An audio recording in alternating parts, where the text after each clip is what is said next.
Everyone, it is currently the 28th of December 2014. Today's topic, tropical depression Seniang.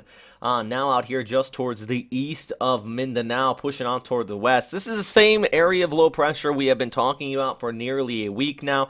None of the impacts coming from this should be of a surprise for anybody that regularly follows this updates we put here at westernpacificweather.com.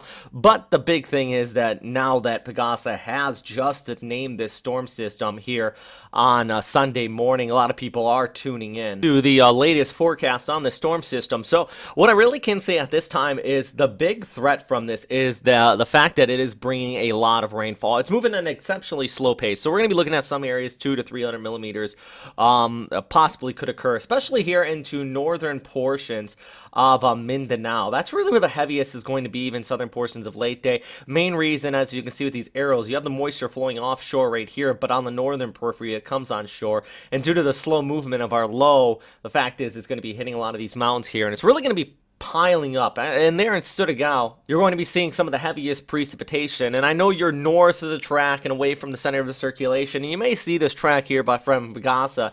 And the fact is also with these weaker lows, this center line, not really a big deal, especially this far down towards the south. You have to look north of the center of circulation. Davao, actually, you could be seeing still some pretty persistent rainfall, but even though the low is coming directly over you, some people out here are only going to see light to moderate. The worst of it's definitely going to be north of that center of circulation.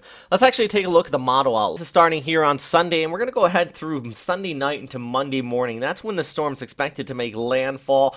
Max winds at landfall, guys. It's not that intense. We're looking at maxing around about 60 to 65 kilometers per hour, 35 knots. So barely a tropical storm. That's why I'm not really stressing much on the winds with this scenario. Actually, you are going to be seeing some fairly gusty winds away from the center of circulation, farther towards the north, parts of Luzon, even across Visayas. Yes, near the center, just north of it, you could be seeing those 35-knot winds. But the main problem here is the fact that we have the interaction with the northeast monsoon, with that latest cold surge coming in from China. And you can pull back the screen, you can see our high pressure out here. Remember, winds are just caused by a tight pressure gradient, and what you have is a very high pressure area, and then we have a relatively lower pressure area, around 1008 HBA. So that causes that gradient to really tighten up, and that's why you're going to see, well, basically dry but gale force winds across much of Luzon.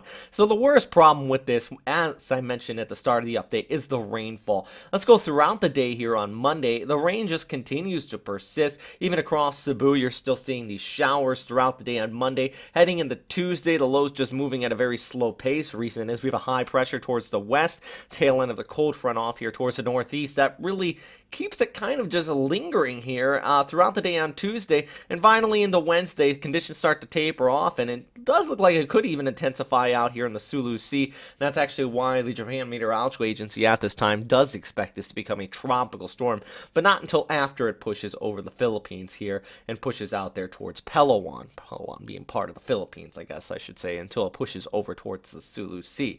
Regardless, though, the big issue is still the rain. Let's take a look at the same model here. This is the total accumulation, though, with the rainfall. Shows you the 72-hour forecast outlook, and what I'm really indicating here is the fact that you do have that heaviest precipitation across northern portions of Mindanao, eastern Visayas. It extends over southern Visayas, including Cebu, just due to that slow movement and that persistent moisture flow along the northern periphery. Any of these areas in the, not only the reds, but especially into these lighter colors here, you're looking at the threat of rapid river level rises. We're talking about upwards of 250 to 300 millimeters of total precipitation.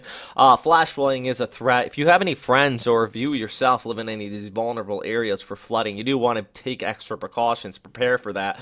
Also, the threat of landslides, something that we don't really, it doesn't really occur to people too often, but if you live in some of these steeper terrains, especially in eastern Mindanao, landslides can often occur. And this is another thing we mentioned earlier, especially this far south, you get these rapidly developing storm systems coming on shore, encountering friction. Actually ushers in the threat of tornadoes. This is something else that is very dangerous. You can't do nothing really to prevent against it, But it's something to keep in mind, and we might hear, especially in some of these stronger thunder cells that are developing, that bring the gusty winds, but also bring that threat of a few water spouts that may even come on shore, or just a straight up tornado. One of these weaker ones, usually an F0 to F1, but it is a threat.